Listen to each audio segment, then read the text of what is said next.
toutes et à tous. Alors, on va laisser les derniers s'installer. Avant de commencer, je me fais chambrer souvent parce que je fais jamais de photos dans mes talks. Je ne sais pas si vous voulez jouer le jeu, j'aimerais juste faire un petit selfie, histoire que je marque l'occasion pour ma première à Strasbourg. Voilà, si vous voulez, cacher le visage. Et un petit échauffement de salle si vous voulez. Merci, voilà, ça restera dans l'histoire. Déjà, merci, voilà, merci d'être ici avec moi pour ce talk. Je vais partager un peu ma veille avec vous, mes connaissances, parce que sans vous, je pense, on est sûr qu'il n'y aura pas de conférence et tout, donc merci beaucoup. Donc, durant mes talks, je fonctionne avec l'outil Slido.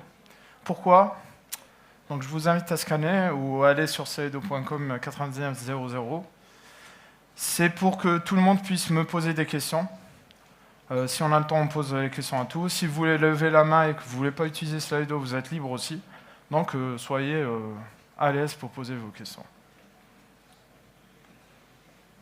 Donc, slido.com 9900 ou scanner QR code. Et on va commencer avec une première question. Si vous deviez résumer en un seul mot l'impact de l'IA sur le développement logiciel, quel serait-il ? En un seul mot.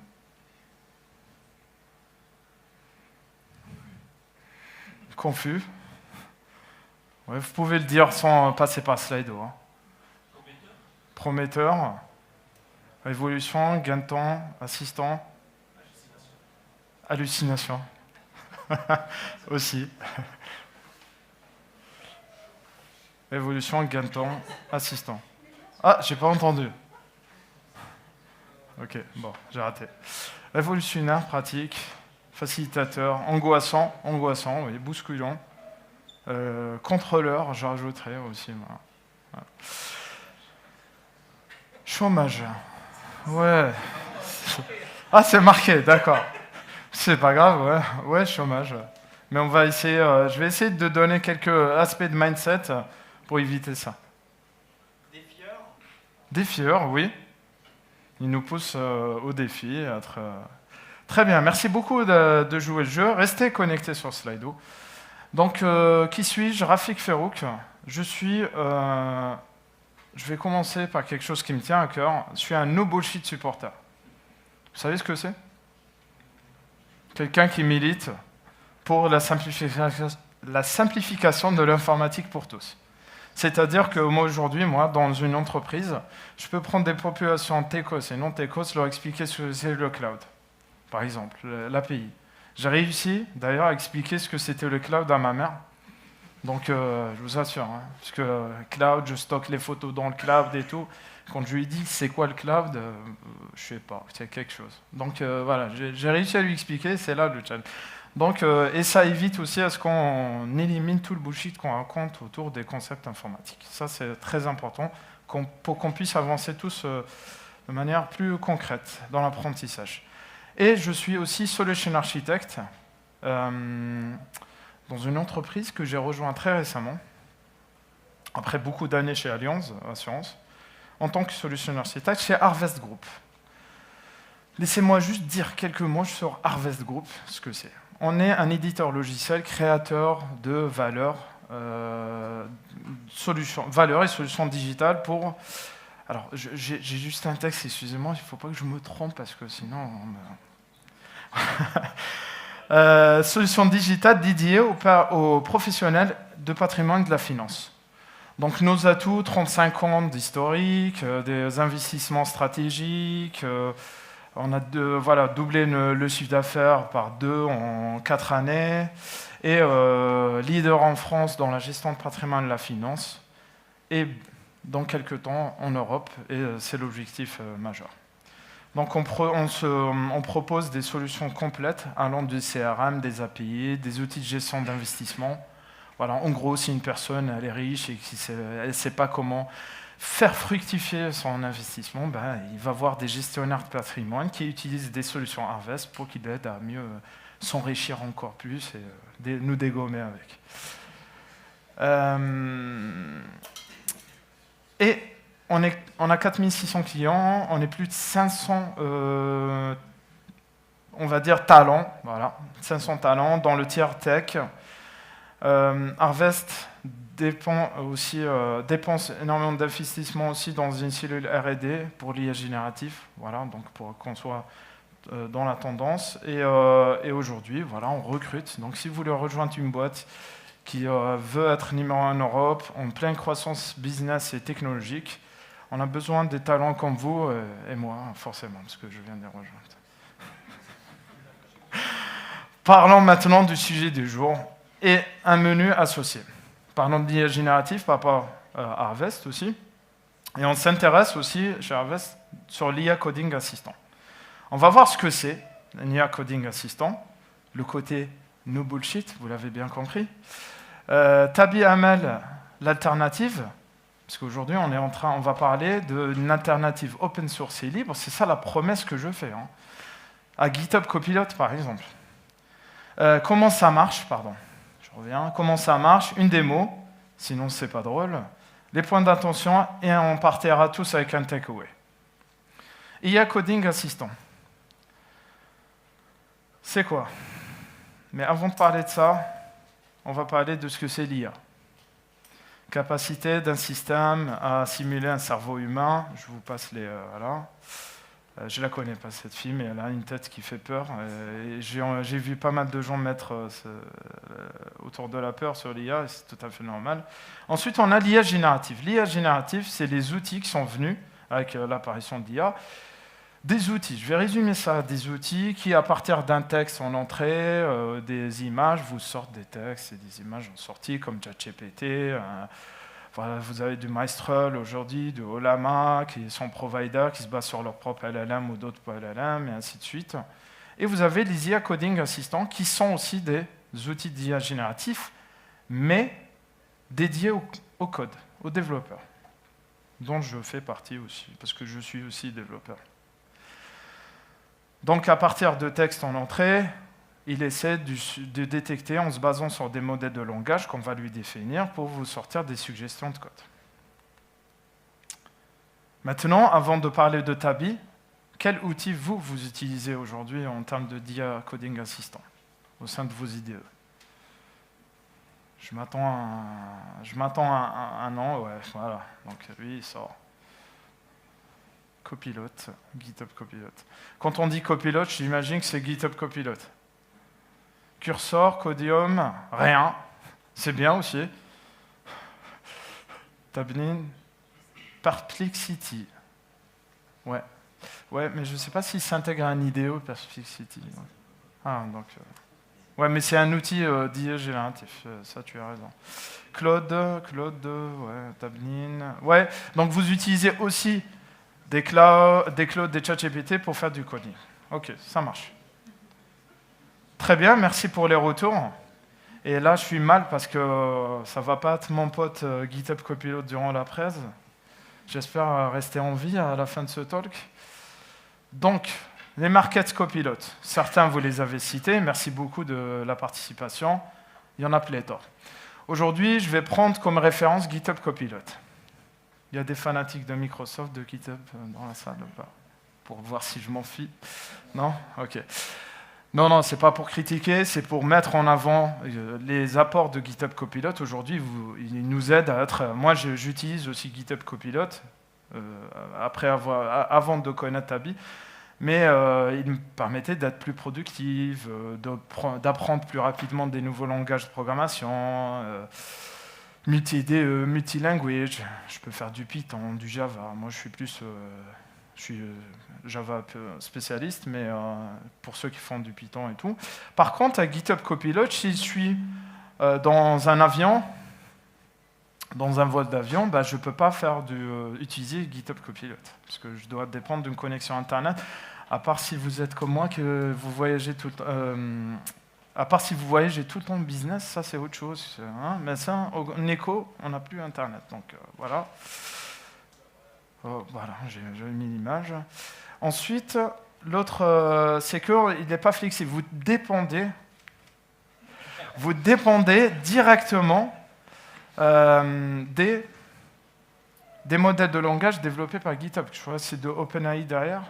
Ils le surcouchent, donc ils sont assez puissants, il n'y a pas de souci, ils sont très bien. Mais si vous voulez faire du cloud ou autre chose, vous êtes mort. Payant, ça, voilà, vous avez 30 jours de paiement, et ensuite, 30 jours de free, et ensuite, la CB doit sortir. Les données privées, ouais, ok, on a une case à cocher qui dit données anonymes, mais voilà, on ne va pas aborder ce sujet-là. Je vous rappelle que je tiens à rester en vie. Et ensuite, produit owner. Voilà, aujourd'hui, Microsoft a racheté déjà GitHub, donc c'est propriétaire, c'est pas open source, c'est rien du tout. Tabi amène l'alternative. Du coup, c'est quoi Tabi? Tab-by, ils l'ont nommé Tabi, Tab-by pour la touche tabulation qu'on utilise généralement pour l'autocomplétion, en plus du contrôle espace. Donc, outil open source et libre, créé en avril 2023, donc très très jeune, par 2 Américains basés à San Francisco. Hautement customisable. Il a été écrit en Rust. Ouais. Il y a des gens qui font du Rust dans la salle. Big up, parce que je découvre Rust et je trouve que c'est bien comme langage aussi. On reprend un peu les mêmes aspects, sauf qu'avec Tabi, j'ai mis un petit truc là, clin d'œil aux gens qui font Elixir, Dart et tout, qui sont aussi supportés par Tabi aujourd'hui. Internet devient optionnel. Optionnel parce qu'on va le voir pendant la démo, c'est que je peux instancer les modèles de langage directement sur ma machine si j'ai un peu de GPU. Donc Tabi vous permet de faire ça. En plus de se connecter en remote à des LLM. On va voir ça. Je peux switcher entre différents modèles de langage. S'il y en a qui sont fans de Codestral, parce qu'on est en France et qu'il faut utiliser Mistral par exemple, c'est possible. Claude, c'est possible. OpenAI, c'est possible. C'est libre, open source. Données privées, comme vous faites sur la partie on-premise, vous allez contrôler vos données. Bien sûr, si vous vous branchez à OpenAI, là, c'est à votre convenance, et open source. Comment ça marche? Avant de voir, est-ce que tout le monde... qui ne connaît pas ce que c'est un RAG? RAG. Vous ne savez pas? Très bien. Ok. On va aborder la notion de RAG avec l'aspect du no bullshit. Merci. Donc, c'est pas un gros mot en français. En anglais, ouais, c'est un gros mot. Donc, RAG, Retrieval Augmented Generation. Je vous assure, si quelqu'un avait mis Rafik Augmented Generation, ça aurait marché. Parce que là, on ne comprend rien quand on... Donc voilà. Quand vous allez utiliser, par exemple, aujourd'hui ChatGPT, vous allez émettre une requête, ça va communiquer avec une API derrière, mais derrière, si vous n'avez pas de contexte, par exemple, là, la question que je pose, est-ce qu'un bon développeur doit utiliser UML? Il ne faut pas me répondre, parce que là, on en a pour 3 heures. Mais derrière, UML, est-ce que mon LLM derrière, il va connaître ce que c'est UML? Est-ce que c'est ce que c'est un développeur? Forcément, peut-être, j'en sais rien. Donc la notion de RAG, elle vient rajouter, avant d'aller poser la question LLM qui sera tout à droite, on va avoir une espèce de... Là, j'ai mis Tabi, puisque Tabi, il a un système de RAG, je vais vous montrer en démo. On a un système d'embedding model, embedding store, base vectorielle, je ne rentre pas dans le détail, vous avez des deep dive au DevOps qui expliquent bien, je suis rentré une fois, c'est 3 heures, je suis sorti, je suis parti direct chez moi, parce que le mec il est rentré dans les maths et tout. C'est un univers incroyable, c'est très intéressant, mais on va dire qu'il y a des mots qui se rapprochent avec des vecteurs, c'est-à-dire qu'à un moment donné, UML, ça va être stocké quelque part, et avant de requêter le modèle de langage, le embedding store, il va nous donner un peu de contexte en disant UML, c'est Unified Model Language, est un langage de modélisation standard. Et au lieu d'envoyer juste la query, j'envoie le contexte et la query. Et tout ça, tout ce que vous voyez là, c'est le système de RAG. Donc un RAG, il va vous permettre de compléter votre requête avec du contexte, avec une base vectorielle. Voilà, tout simplement. Ça va? Vous avez des questions jusqu'à là? Parce que moi, je suis adepte des échanges. Ok, bon. Soyez libre à mettre. J'ai mis réponse, j'ai pas mis de réponse. Parce que voilà, est-ce qu'un bon développeur sait faire UML? Ça, on s'en fiche. Comment ça marche du coup Tabi? Vous avez l'aspect Tabi Client. Je vois juste le temps. Ok, on a le temps, ça va. Tabi Client, c'est la partie IDE qui va s'intégrer sur votre environnement de développement. Ok. Donc ça s'intègre nativement sur IntelliJ, sur Vime, ou Vim, VS Code et n'importe quel éditeur. Sur Emacs, par exemple, ce n'est pas intégré nativement, mais avec la notion de Language Server Protocol, c'est possible d'intégrer Tabi. Et Tabi Client, donc depuis votre IDE, il s'intègre, il va appeler du Tabi Server derrière, qui est une instance soit vous l'installez sur votre ordinateur localement, soit sur un serveur d'entreprise, comme vous voulez. Et là, vous aurez une API exposée qui est OpenAI compatible, c'est managé, il peut se connecter, vous pouvez instancier directement des LLM si vous avez un peu de GPU, et vous pouvez vous connecter aussi, si vous n'avez pas de GPU, vous allez lui dire d'aller en remote, discuter avec du OpenAI, du Claude ou du Mistral, comme vous souhaitez, ce que vous avez sous la main. Et les modes de déploiement sont divers. Soit vous utilisez, par exemple, vous n'avez pas les moyens de serveur, machin, et vous connaissez Modal, vous avez des comptes BentoML, c'est possible. Ou sinon, via Docker, Docker Compose. Et là, on me dit, ouf, ils ont pensé à Docker, et oui. Donc Docker Compose, si vous êtes sur Windows, il y a des binaires Windows. Et Homebrew, que je vais utiliser moi aujourd'hui dans ma démo. Est-ce qu'il y a des questions jusqu'à là, avant que j'attaque la démo, ou vous êtes chaud patate pour la démo? Ok. Très bien. Allez, on va aller pour la démo. J'espère que j'ai le double écran. Est-ce que vous voyez? Ah non. Ah, c'est bon. Très bien. Donc là, la première des choses que je vais faire, c'est que je vais vous montrer comment on instancie la première fois Tabi. Ok? Donc là, vous avez la doc, vous voyez une... Ok. Donc là, je suis sur le site de Tabi. Si on ne sait pas la première fois comment faire, eh ben, vous avez installation, et là, vous avez tous les modes d'installation, dont Docker Compose, comme je vous ai dit. Moi, je vais utiliser Homebrew. Je l'ai déjà fait. Donc la première fois, vous faites ça. Et sur Docker, il suffit de lancer un Docker Run pour pouvoir avoir Tabi serveur en local. Et ensuite, pour le lancer, c'est Tabi Serve en indiquant le device Metal, puisque je suis sur un Mac. Si vous avez de la GPU NVIDIA, c'est CUDA. Et pour l'autre, je ne me souviens plus, mais voilà, c'est les deux principaux GPU du marché aujourd'hui, on ne va pas se le cacher. Hein. Là, j'indique le modèle supporté nativement. L'un des modèles supportés nativement, c'est StarCoder MB, et vous avez toute la liste ici. Et pour les chat modèles aussi. Donc là, j'utilise Qwen 1.5b, c'est juste pour la démo. Donc ici, vous avez tous les modèles registrés. Si vous n'avez pas de LLM en remote, oui?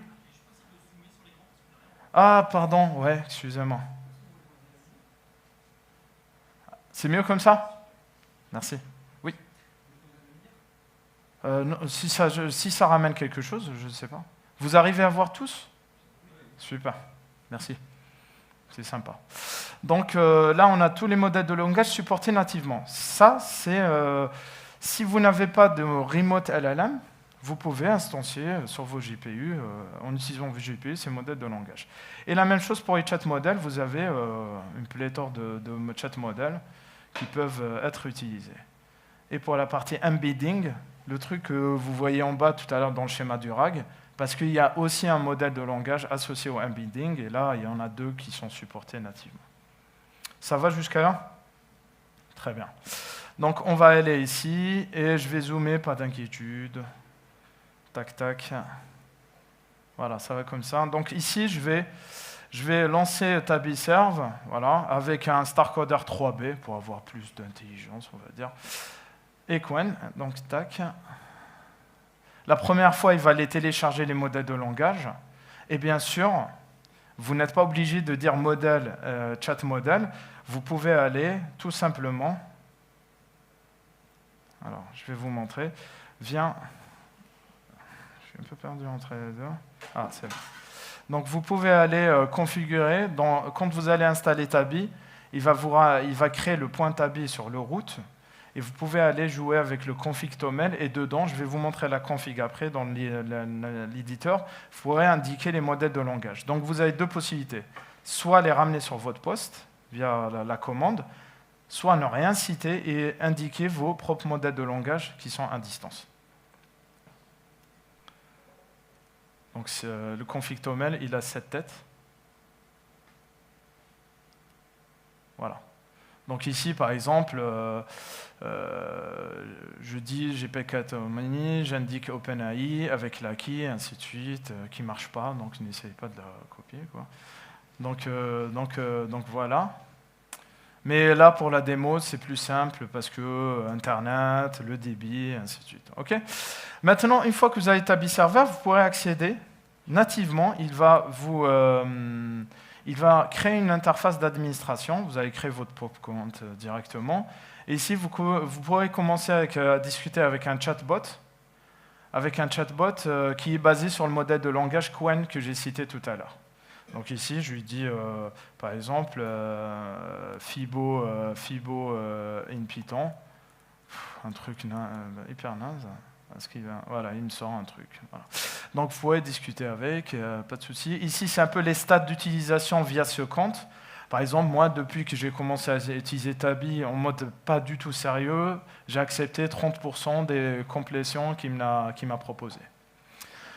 Ce qui est intéressant dans Tabi Server, c'est la partie Settings, Context Providers. C'est que, vous avez vu tout à l'heure dans le RAG, j'avais une base contexte en bas, et c'est un Tabi, on peut lui indiquer, via Context Providers, des repos guides de code que vous avez comme référence, dans la maison, dans l'entreprise, ou du code à vous, qui représente vos styles de coding. Vous pourrez lui indiquer, comme ça, pour les suggestions, il va se baser sur ça, pour les prochaines suggestions de code. Vous pourrez aussi indiquer, ça c'est une fonctionnalité en bêta qu'ils ont rajoutée récemment, par rapport à votre scope technologique. Si vous faites du Spring Boot, du Spring Framework, vous pouvez venir cocher ça, et automatiquement derrière, il va chercher le code GitHub de Spring Boot, Spring Framework et tout, et l'indexer pour votre RAG. Donc il va se rapprocher encore plus de votre style de coding, de votre technologie de coding.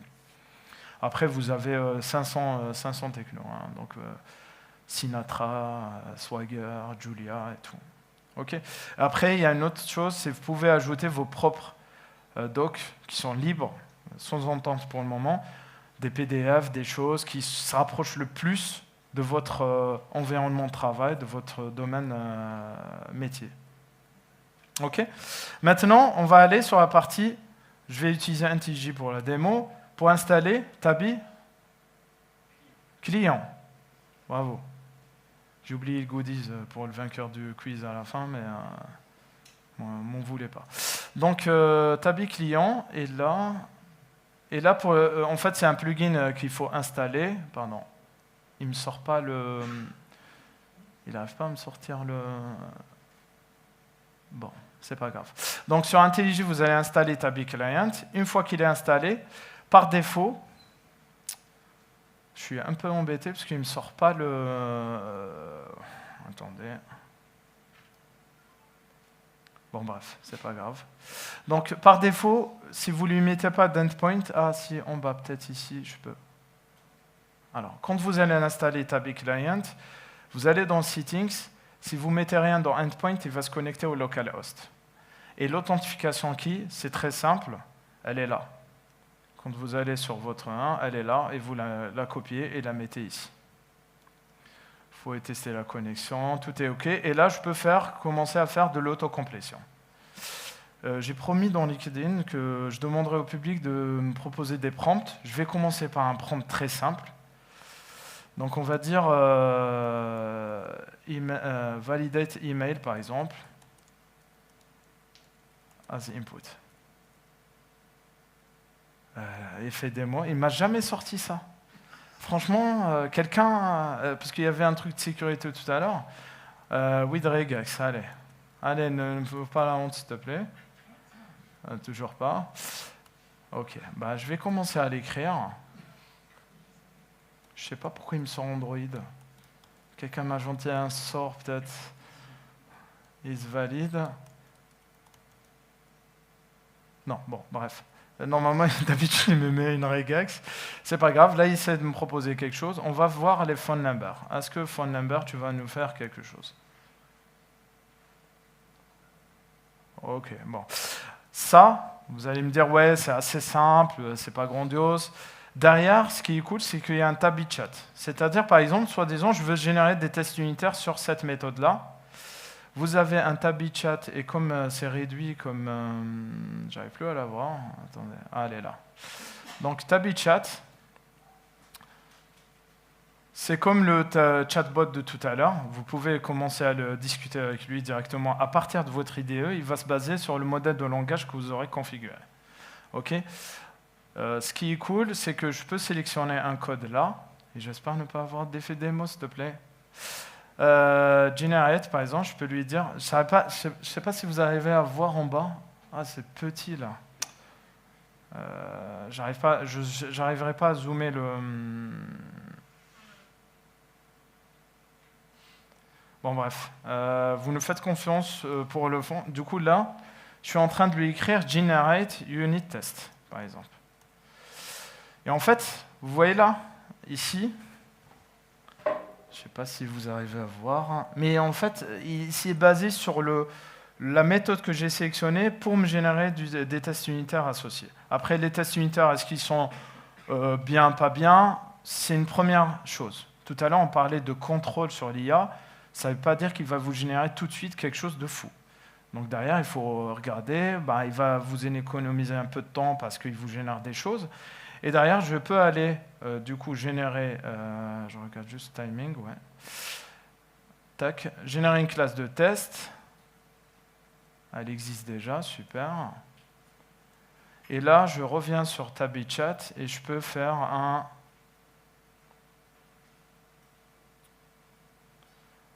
il me l'a mis où? Attendez. C'est pas grave, on va la refaire, parce que je ne sais pas ce qui se passe. Donc là, je resélectionne le code, je refais, et je lui dis Generate Unit Test. Réfléchissez à un prompt si vous voulez que je teste en live. Je prends le risque, c'est pas grave. Je vous fais confiance, vous allez être bienveillant. Si quelqu'un veut bien, comme ça on teste en live. Et là, vous avez un petit bouton, Smart Apply, et il va vous recopier le code, et après vous faites un petit truc, et... voilà, là je suis resté simpliste, pardon. Là je suis resté assez simpliste, donc vous voyez un peu comment ça fonctionne à un niveau, tac, comme ça plutôt, voilà. Il faut lui régler les imports, là il ramène JUnit 4 alors que je suis en JUnit 5, parce que c'est du Jupyter, ainsi de suite. Donc ça vous montre un peu les premières fonctionnalités de base. Est-ce que quelqu'un veut qu'on teste un petit prompt? Personne ne veut jouer le jeu? Personne ne veut me mettre en difficulté? Oui. J'ai une question. Oui. Est-ce que ça peut modifier les lignes de code existantes à l'intérieur? Yes. Merci pour la question. Donc, superbe transition. Par exemple, j'ai à l'intérieur, non. Dans le chat, et on recopie. Je sais qu'il y a des plugins qui font ça. Mais Tabby, voilà, ça fait 1 an et demi. Moi, je ne bosse pas avec eux. J'ai juste découvert l'outil que je viens partager avec vous. Mais par contre, ce qu'on peut faire, là, j'ai un peu un code très moyen, voilà, qui n'est pas fou du tout. Donc, je peux sélectionner toute la classe et lui dire ici refactor. Je suis désolé pour les personnes qui sont derrière, mais là, en fait, j'ai sélectionné le code et quand je lui pose une question là, il va m'indiquer qu'il est en train de considérer cette classe. OK? Donc, je lui dis refactor. Non, s'il te plaît, tu ne me fais pas ça. Refactor in Java. Voilà. Donc là, il a suffi que je lui dise in Java, et après il me propose du refactoring. Ouais, voilà, il me propose une certaine forme de refactoring. Maintenant, si je veux ce code-là, je peux faire comme ça, tac, il me l'a mis là, et je peux aller analyser si, voilà, il a simplifié au maximum le code. Mais à nous, êtres humains, pour que l'IA ne prenne pas le contrôle sur nous, de revérifier ce qu'il a fait. Et pour ça, il faut avoir des tests unitaires peut-être qui traînent quelque part pour revérifier que tout refonctionne aussi comme on s'y attend. Vous avez des questions? Ça répond? Une deuxième question. Ah. Est-ce que quand vous ouvrez le chat, automatiquement il prend le contexte d'un fichier qui est ouvert, c'est ça? Alors, on va tester. Moi, j'ai toujours fonctionné en sélectionnant tout. On va essayer. Attends. Donc, si je fais clear, je prends le risque sur le timing, c'est pas grave. Donc, on va prendre cette utile. Ok. Franchement, on va virer Android. J'ai rien contre Android, mais on va la virer parce qu'elle dérange. Par exemple, on va prendre ça et monsieur me dit, est-ce que ça prend Si je lui dis explain this. Ah, non, il ne sait pas. Mais par contre, si je lui ai fait ça, explain this, là, il va le faire. Voilà. D'autres questions? Soyez libres de poser n'importe quelle question. Il y a Slido aussi, si vous ne voulez pas la poser en live, on va jeter un coup d'œil après. Maintenant, ça c'est pour la partie un peu démo. Je ne sais pas si vous voulez voir autre chose, mais je voulais juste vous montrer quelques docs que vous pourrez trouver. Donc les repos contexte, si vous voulez approfondir l'apprentissage sur les repos contexte, il y a sur Tabi, elle existe. Si vous avez des LLM que vous développez chez vous pour vos travaux perso ou d'entreprise, c'est possible aussi de les intégrer nativement dans Tabi via le config domain que je vous ai montré ou via la base de code. Si vous voulez faire du multi-worker avec Tabi, sachant que les créateurs ils disent qu'une instance permet de distribuer 50 développeurs. Donc, si vous voulez faire, j'y arrive. Si vous voulez faire du multi-worker parce que vous êtes nombreux dans votre boîte, bah, c'est possible via un Caddyfile ou une autre méthode, via Kubernetes aussi. Vous pouvez instancier une image Docker et la sizer suivant vos besoins. Et la dernière chose, c'est la partie subscription. Je vous en parle. Vous pouvez utiliser Tabi, c'est une version communauté, il n'y a pas de souci, c'est libre. Mais si vous voulez utiliser l'admin, le portail admin pour plus de 5 utilisateurs, il faudra passer sur un plan team qui est payant. Mais voilà, aujourd'hui, honnêtement, avec 5 utilisateurs, on peut dire qu'il y a 5 équipes qui l'utilisent et c'est largement suffisant. Oui, il y avait une question.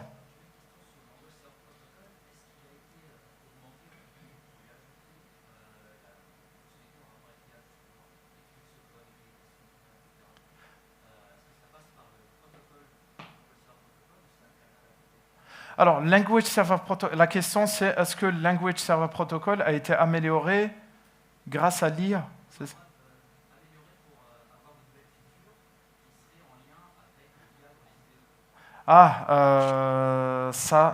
sais pas. Je ne sais pas encore. Mais le Language Server Protocol, il te permet de supporter des IDE qui ne sont pas supportés nativement. Mais à l'intérieur du Language Server Protocol, je ne sais pas ce qu'ils ont encore prévu. Je n'ai pas creusé totalement cette partie-là, très honnêtement. Ok, dernière chose que je voulais vous dire aussi, si vous ne voulez pas utiliser Tabi Client, parce qu'on voit qu'il y a des fonctionnalités qui manquent par rapport à d'autres. Je vois le chrono passer.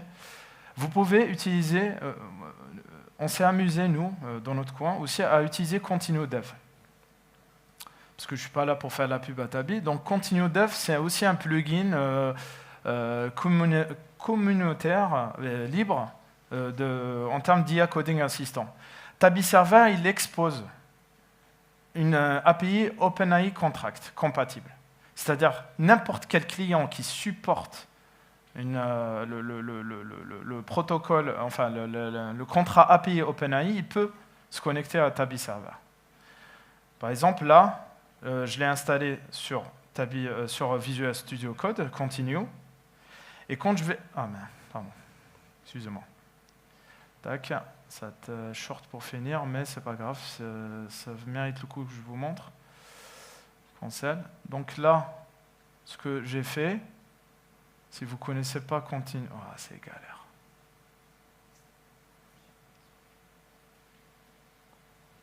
Elle est en bas et comme... Ah, elle est là. Donc, quand vous allez installer Continuo Dev, par exemple sur VS Code ou sur IntelliJ, vous pouvez retrouver un config JSON dans le point continue de votre route. Et dedans, en fait, ici, je ne sais pas, j'arrive à zoomer. Ah, j'arrive à zoomer, pardon. Donc ici, en fait, au lieu d'indiquer du OpenAI, ici, j'indique en fait le localhost de mon Tabi server. C'est-à-dire que je vais faire profiter mon continue dev de ce que fait déjà Tabi server avec la notion d'Axe, du context provider, des statistiques d'utilisation, et il est connecté à OpenAI. Donc au lieu que continue dev se connecte directement à OpenAI, ben, il se connecte à Tabi server qui lui intègre déjà des fonctionnalités en plus. Je ne sais pas si vous voyez un peu la chose. Donc si vous avez des clients dans votre IDE qui supportent OpenAI, ben, vous pouvez vous connecter à Tabi server, que ce soit continue dev ou autre. D'ailleurs, il y a un collègue récemment, on a utilisé Gedit sur NetBeans et ça a marché. Gedit, qui est un IA Coding Assistant, et ça a fonctionné. Parce qu'il supporte le contrat OpenAI et il fait l'autocomplétion, il fait beaucoup de choses sur son poste, quoi. Voilà, je vais reprendre les slides du coup. Il y a une question? Okay. Pas obligé d'applaudir, mais il y a une personne qui applaudit, c'est déjà bien. Donc vous pouvez aller sur demotabiml.com pour vous amuser si vous n'avez pas envie d'instancier un serveur Tabi. Et là, on reprend un peu l'image du rack de tout à l'heure pour vous dire qu'en bas, c'est une base vectorielle TenTV que Tabi utilise pour la partie vectorielle, la partie context provider, où je vous ai montré qu'à chaque fois que vous lui indiquez un repo Git, une techno que vous allez cocher, eh ben, ça vient alimenter votre embedding store pour les prochaines requêtes de coding vers le LLM. Ça va, je ne vous ai pas perdu? Okay. TabiML, point d'attention. C'est très important, 3 minutes 54, normalement ça le fera. Je ne sais pas, il est fatigué aujourd'hui. Donc, LLM contexte, génération d'erreurs, ça je vous apprends rien. Voilà, on l'a vu tout à l'heure. Pendant 2 mois, il m'a sorti des regex toutes propres à l'email. Aujourd'hui, là, à l'instant, il m'a sorti Android machin. Ça veut dire que on va rester en vie. Ne vous inquiétez pas. Configuration, intégration. Voilà, il y a pas mal de choses. Récemment, moi, je l'ai installé, je l'ai déployé via Kubernetes. Voilà, il y a une config à mettre en place pour l'instancier, mais une fois instanciée, derrière, elle est très user-friendly, l'instance Tabi server, donc c'est plutôt bien. La sécurité, on parle d'un outil open source, voilà, quid sécurité. Non, voilà, ils sont assez sérieux, chaque 2 mois, il y a une nouvelle release, personne ne se plaint, mais je suis obligé de vous le dire quand même. Performance et ressources, plus on veut des modèles de langage plus puissant, plus il faut sortir le chéquier ou la carte bancaire ou le liquide, ça ne marche pas. Donc ça, certains langages ne sont pas supportés dans Scala. Il y a des gens qui font Scala. Ok, donc tant pis. Donc tant pis pour les Scalistes, même s'il y a un big up à eux.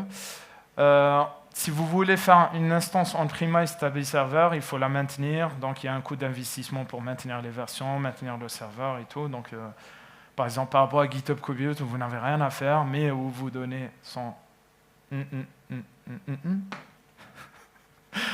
Et si vous voulez aller sur des plans plus de 5 utilisateurs via l'admin portail admin, ben, il faut prendre le machin, mais vous n'êtes pas obligé, c'est largement suffisant, très honnêtement. En takeaway, je suis désolé, je vais le passer rapidement. Open source et libre, on l'a dit, easy setup, easy conf. Voilà, en 2 minutes, tout à l'heure, j'ai instancié mon Tabi server. Même si je n'ai pas de GPU, je vais dans le config.toml, je mets mes modèles LLM et je suis parti. Et je peux même travailler dans un avion en classe économique. Elle n'est pas belle la vie quand même, franchement. Nos patrons sont contents. High Custom, donc vous pouvez brancher du NVIDIA, du ROCm, du Vulkan, voilà, des modèles de langage très divers et variés. Multi-IDE, multi-language, community support. Il y a Slack. Slack, ils sont très présents, ils répondent, sont très réactifs. Donc n'hésitez pas à y aller si vous voulez voir avant de tester. Les features, voilà, ils ajoutent des développeurs docs, des choses par-ci par-là, au fur et à mesure. Chaque 2 mois, il y a de nouvelles fonctionnalités. Si vous voulez aller plus loin avec un vrai plan entreprise, où vous n'êtes pas obligé, je ne vous encourage pas, vous êtes obligé de passer un plan de souscription. Les références qui m'ont permis de faire j'ai prévu un quiz, après si vous avez des questions, où on va aller voir ce Slido. J'ai oublié Goody à Paris, donc je m'en excuse. Mais c'était quoi la question? C'était quel est le nom de la base de données vectorielle utilisée par Tabi dans ta vie? Bravo. On applaudit quand même. Voilà. Merci beaucoup. Jérôme aussi. Je ne sais pas où il est Jérôme, mais bravo aussi. Tac, je finirai par dire, je vais juste prendre 30 secondes, parce qu'aujourd'hui, on a dit tout à l'heure qu'on est en danger peut-être par rapport à l'IA. Et c'est un peu ça, il me fait rire, parce que c'est un peu ça, quand on découvre l'IA, Coding Assistant, quand on tombe dessus, quand le contexte est bien configuré et tout, franchement, c'est génial, et en même temps, moi, je vous donne mon ressenti, quand j'utilise des fois, ça commençait à être flippant. Parce que des fois, il a deviné c'est ce que je voulais faire. Donc j'étais obligé de le couper, je lui ai fait la tête pendant une semaine. Parce que, non, des use cases fonctionnels. Il commençait à connaître un peu mon style de coding, commençait à chat. J'avais un OpenAI derrière, donc assez puissant. Voilà. Donc, et maintenant, GitHub Copilot, Tabi et tout. Moi, la question que je me suis posée récemment, en préparant le talk, en faisant évoluer, parce que je l'ai fait déjà ailleurs et tout, est-ce que sans l'open source, sans les communautés open source, sans les notions de libre, est-ce que l'IA générative, elle va continuer à exister? La question, pour moi, non, absolument non. Et merci beaucoup pour votre attention. Et je suis disponible si vous avez des questions via LinkedIn, là, jusqu'à 17h. Parce que j'ai un train. Merci beaucoup.